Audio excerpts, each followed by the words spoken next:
오늘 말씀 가운데 가장 중요한 한 절을 꼽으라 그러면 11절 아닌가 싶습니다. 우리 11절 다 같이 읽을까요? 또 우리 형제들이 어린 양의 피와 자기들이 증언하는 말씀으로써 그를 이겼으니 그들은 죽기까지 자기들의 생명을 아끼지 아니하였더라. 아멘. 여기 보니까 어린 양의 피와 자기들이 증언하는 말씀으로써 그랬습니다. 어린 양의 피와 말씀으로 어떻게 했다는 것입니까? 그를 이겼다. 큰 용을 옛뱀을 이겼다. 이것이 중요한 사실입니다. 11장과 12장은 연결되어 있는 거예요. 그래서 11장의 땅의 이 광경이 드라마틱하게 전개될 때 하늘에 있는 동시에 일어나는 일들을 이제 보여주는 것입니다. 우리는 이 시간 개념으로 살고 있죠. 시간에 어쩌면 갇혀서 살고 있습니다. 근데 하나님의 시간 개념은 그것을 다 초월합니다. 영적이라는 것은 하나님의 시간 개념을 우리가 살피고 그 안에서 생각하고 그리고 그렇게 해서 이해한다는 것을 의미합니다.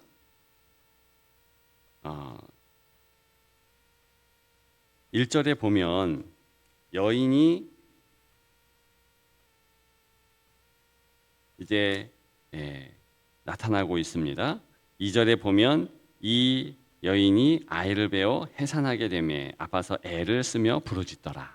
즉 영적인 광경을 지금 사도 요한이 목도하고 있는 겁니다. 이 여인은요 교회예요, 교회.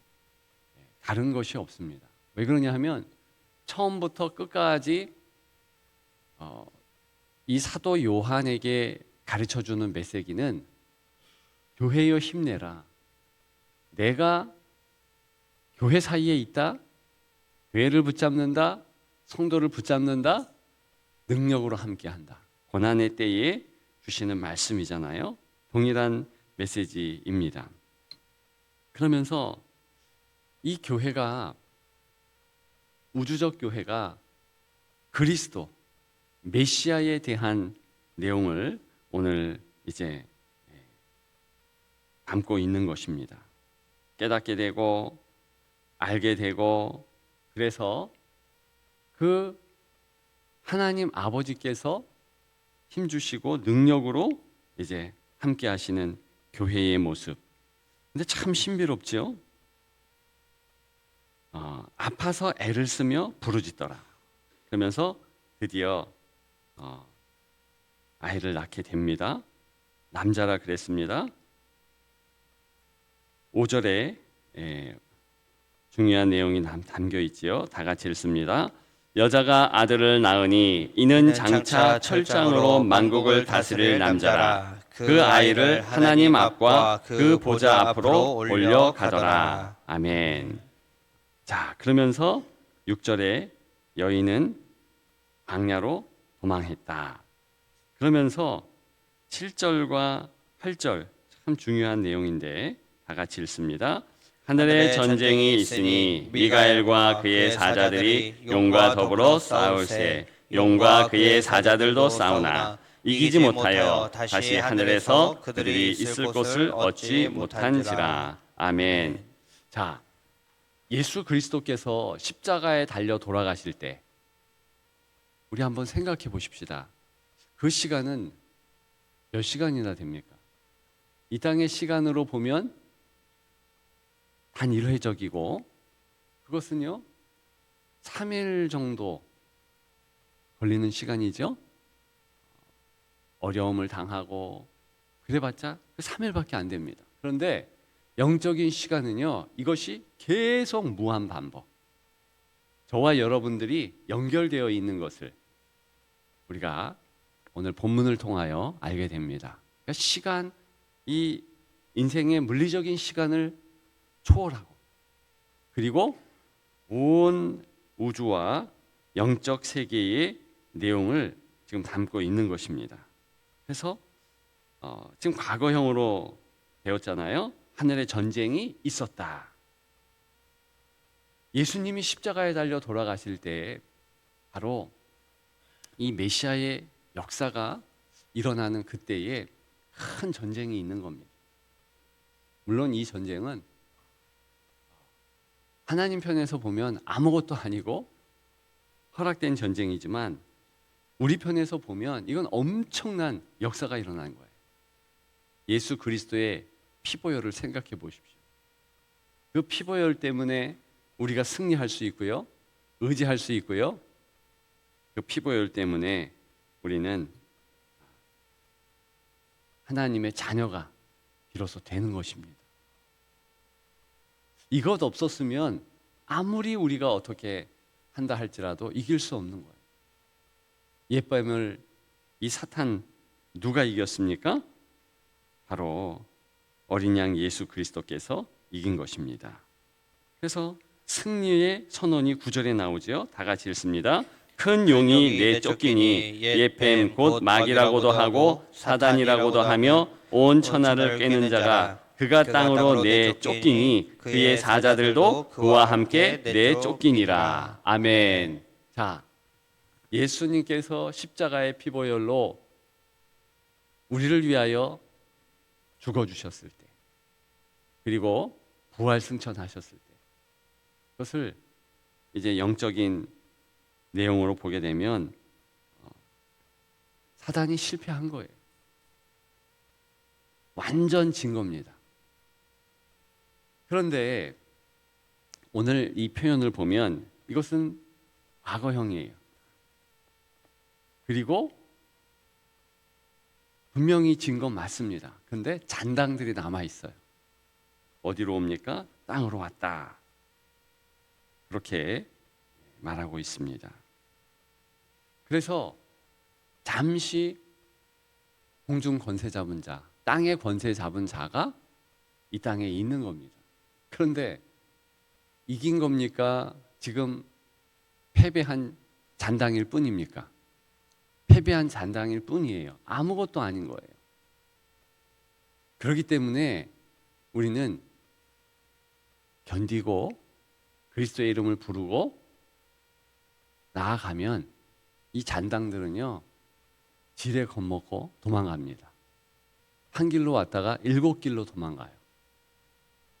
야고보 4장 7절에 뭐라고 얘기합니까? 마귀를 만나면 맞서 싸워라. 그러면 어떻게 한대요? 도망간대요. 대적하여라. 널 피해가리라. 왜 그래요? 우리가 능력이 있기 때문입니까? 아니죠. 어린 양의 피보혈이 있기 때문에 당연히 그것이 일어나는 겁니다. 자, 이러한 영적인 이 현상들이 무한 반복, 그리스도께서 재림하실 때까지 역사되는 거예요. 그렇기 때문에 주의 이름을 부르고 나아가고, 그 주님의 권세, 유다의 사자 아닙니까? 그 유다의 사자라는 뜻은 전능하신 하나님, 인격적인 하나님, 나를 사랑하는 하나님을 인격적인 하나님이라 하지요. 그저 파워만 있는 그런 하나님이 아니십니다. 여기에서 착각이 있는 거죠. 우리는 자꾸만 기도하고 하나님 앞에 나올 때 그분의 전능함, 그분의 힘, 그것만 필요한 거예요. 원하는 겁니다. 내가 원하는 거 이거 이렇게 회복해 주시고, 내 자녀들 인도해 주시고, 건강 지켜 주시고. 가만히 보면 하나님의 가지고 계시는 능력을 우리에게 좀 나눠달라, 이런 뜻 아닙니까? 근데 하나님이 원하시는 것은 그게 아니죠. 그거 당연히 주시지만, 근데 때에 따라서는 안 주실 수도 있어요. 왜요? 인격적인 하나님, 우리를 사랑하는 하나님께서 우리를 성장케 하시고 또 깊은 사랑의 교제가 계속되기를 원하시는 거죠.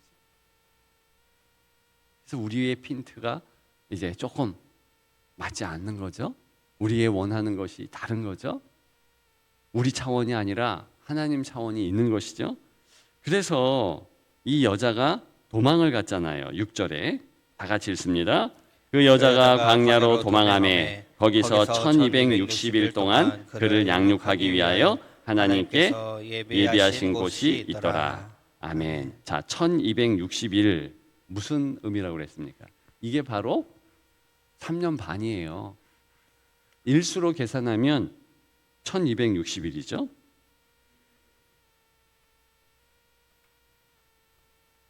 한때, 두때, 세때 우리가 읽었는데 어디 있는지 갑자기 보이질 않네요. 찾아보십시오. 14절에 있습니다. 14절에. 예, 우리 14절에 보면 여기 보면 제일 밑에 뱀의 낫을 피하여 한때와 두때와 반때를 양육받으매. 이 한때라는 것은 1년을 나눈 거예요. 두때는 2년이죠. 3년이에요. 반때는 뭡니까? 반년. 그래서 이게 이제 달로 또 말하면은 42달이에요. 그게 이제 11장에 나오고 있죠. 42달. 그 같은 말을 반복적으로 얘기하는 겁니다. 뭐라고 그랬습니까? 이게 리미티드 에디션이라고 했잖아요. 한정판, 제한된 시간, 이게 강조되는 것이지 이걸 또 영해라고 해서 영적으로 이 사탄 역사예요. 이게 틈타는 사단의 역사가 이단을 통해서 우리를 자꾸만 이런 옥구에 붙잡히게 하는 거예요. 이걸 뭐 해석한다고 그러고 이거는요 자연적으로 성경 읽으면 알게 돼요. 말씀드렸잖아요. 다니엘 시대도 요 3년 반이 중요하고 선지자 중에 선지자라고 했던 엘리야 때도 3년 반 고난의 시간이 있었습니다. 비가 안 오는 시간. 그게 3년 반이었어요. 한때, 두때, 반때였다니까요. 42달이었고 1200일이었습니다. 그러니까 이런 것들에 대하여서 너무 마음이 이제 빼앗기면 안 돼요. 6절에도 보니까 1260일 동안 제한된 시간 동안이 우리는 내 고난이 한없이 길다, 어렵다, 힘들다 그러지만 그거 한편으로 보면 짧습니다. 인생의 전체를 볼 때 우리가 또 하나님 나라에서 이제 조망할 때 짧은 거예요. 우리의 인생 길어봤자 100년이에요. 1000년에서 100년 얼마나 짧습니까? 10,000년에서 100년 얼마나 짧습니까? 영원이라는 시간 가운데 100년은요 사실은 손톱의 때가 돼요. 얼마나 짧은지. 근데 그것을 크게도 생각할 수 있죠. 왜요? 고난의 때니까. 자, 6절에 보면 광야로 도망했대요. 광야는 고난의 장소입니다. 그러니까 교회가 광야에 있을 때가 있는 거예요. 여러분들이 고난을 받을 수밖에 없는 시간이 있다는 거예요. 이거는 하나님의 자녀라고 해서 어떤 예외 조항이 있거나 그렇지 않습니다. 여러분들도 이 땅에서 살아가는 게 힘들고요. 저도 힘들어요. 누구라 할지라도 힘듭니다. 사도 요한 힘들까요? 안 힘들까요? 지금 이 글을 쓰는 사도 요한의 나이는요 90세가 넘었습니다. 얼마나 힘든지 사랑을 잃어버릴 그 정도 되는 거예요. 사랑의 사도 아닙니까? 그러니까 인생이 얼마나 힘든지 첫사랑을 버릴 정도가 되는 거예요. 이게 인생이, 이게 사람입니다. 성도라 할지라도 단내가 나는 거예요. 근데 그때 어떻게 해야 됩니까? 너의 힘을 의지하지 말고 너 자신을 바라보지 말고 너 자신을 알라 하는 거죠. 누구를 바라보고 누구의 힘에 의지해야 됩니까? 하나님께 시선을 두는 거예요. 어린 양 예수 그리스도 유다의 사자에게 시선을 두는 겁니다. 그리고요 그분의 힘을 의지하는 거예요. 자, 이 점에서 가룟 유다와 사도 요한은 너무 다르죠. 가룟 유다는 자기 힘을 의지하잖아요. 그죠? 자기의 합리성 요걸 의지하지 않습니까? 하나님의 자기를 자기의 합리를 의지하고 하나님의 섭리는 부인해요. 그죠? 예수 그리스도 능력자로 오시면, 메시아라면 자기 생각에는 분명히 로마를 처단하고 주변의 나쁜 이들을 빨리 척결하고 그렇게 영화를 찾아야 되는데 그게 아니에요. 그냥 힘들게 십자가 진다 그러고 그 은 30냥으로 은 30개로 예수님을 팔잖아요. 나 그런 사람 아니야. 나는 내가 생각하는 대의가 있어. 이러면서 끝까지 자기 의로 나아가다가 어떻게 됩니까? 그거 보여주려고 하다가 목숨을 끊는 거예요. 모든 사람이 다 그렇습니다. 자기를 증명하려고. 나 괜찮은 사람이고. 뭐가 괜찮아요? 인간은 죄인인데. 그잖아요. 근데 다 자기를 괜찮아 보이기 위해서 수를 쓰는 겁니다. 아무것도 아니잖아요. 책임질 수 없으니까. 목숨도 자기 거 아닌데 그 목숨을 담보로 해서 자기 목숨을 끊어버린다? 그게 정말 부끄러운 인생의 최종 모습입니다. 절대로 그렇게 하지 마시고. 한편으로 보면 사도 요한 초라하죠. 나이 들었는데 낙심돼요, 좌절돼요, 절망해요, 건강도 없어요. 바로 그때 나는 연약합니다. 나를 불쌍히 여기소서, 나를 긍휼히 여기소서. 그러면서 예수를 바라보는 거예요. 그것이 인생 아니에요? 솔직히 얘기하면 그거밖에 없습니다. 의지할 것뿐일세. 세월 지나갈수록 어제 내가 5을 의지했다면 오늘 6을 의지하면 되는 겁니다. 아니 뭐 잃어버린 게 건강뿐입니까? 그잖아요. 젊음도 잃어버리죠. 그 예전에 똑똑했다고 다 여러분도 똑똑했잖아요. 나이 되면 무슨 똑똑이 어디 있어요. 내 열쇠 어디에 뒀는지도 기억 못하고, 어떤 분은 자기 핸드폰을 냉장고 안에 넣어놓고 그렇게 찾았대요. 어디 있는지 모르고. 그거 다 지나가는 겁니다. 그래서 붙잡을 것은 그리스도고 끝까지 내가 너를 책임진다. 이게 요한계시록의 요점이에요. 계시 무슨 뜻입니까? 열어주신다. 뭘 열어줘야? 내가 너와 함께한다. 내가 너를 위해서 피보혈을 흘렸다. 그 피보혈을 의지하면, 너의 시선을 내게 두면 승리한다. 이거예요. 그렇기 때문에 이건 다 과거형입니다. 지금도 우리는 과거형으로 만들 수 있어요. 그리스도를 바라보면 나에게 덤벼드는 그 사단은요, 그저 폐잔병이에요. 잔당일 뿐입니다. 전쟁은 끝났어요. 다만 괴롭히는 잠깐의 시간이 있는 것이지. 우리 다시 한번 11절 읽고 마치십시다. 읽습니다. 또 우리 형제들이 어린 양의 피와 자기들이 증언하는 말씀으로써 그를 이겼으니 그들은 죽기까지 자기들의 생명을 아끼지 아니하였도다. 아멘. 오늘 두 가지로 어린 양의 피와 말씀으로 승리하는 여러분들 되시기를 주님의 이름으로 축복합니다.